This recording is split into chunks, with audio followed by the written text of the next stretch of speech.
Alright, so in our last session, we solved a limit using factorization. Today, we are going to explore similar limits where factorization actually does not work. So here we have, as limit x approaches 0 of radical x plus 1 minus 1 over x. So just remember that when we deal with limits, we always start with direct substitution first. So let's do this.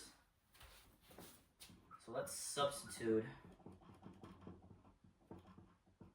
x equals 1 into the function. Therefore, we get radical 0 plus 1 minus 1 over 1, which is equal to 0 over 0. So now you see we get a indeterminate form, which means that direct substitution here does not work. Okay, so we don't really see a difference of squares here, so we know that we can't really use that method. But we actually can.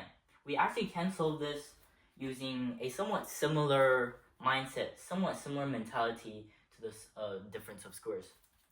So we know that a squared minus b squared equals a plus b times a minus b. And here you'll see a similarity between a minus b and radical x plus 1 minus 1. So what we can do is substitute radical x plus 1 minus 1 into this equation.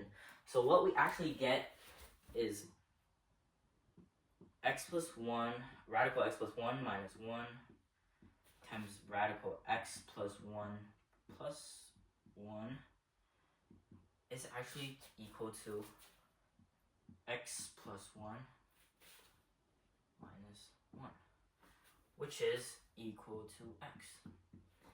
And so let's come back to our limit.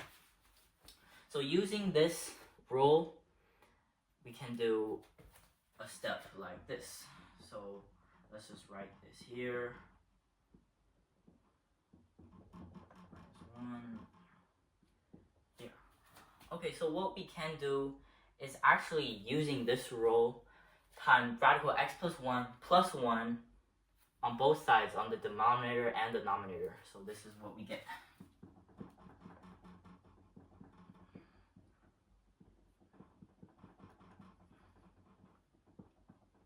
Times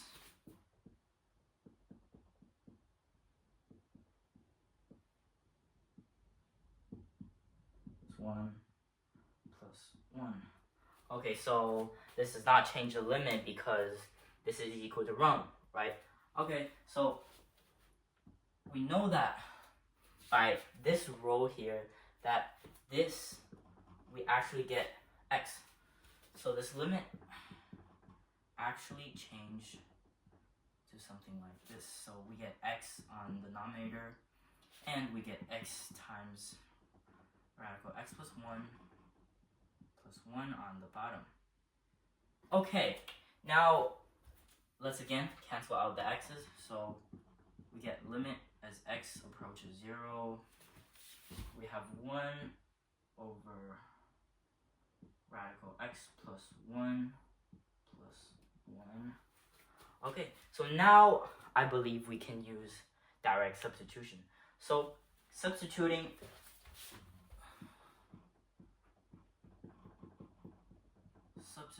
x equals 1, x equals 0, again, we get 1 over radical 0 plus 1 plus 1, which is equal to 1 over 2. And so that is the answer to this limit. So in this session, we explore ways of solving limits where factorization does not work. So I hope this video helps you in solving these kinds of limits.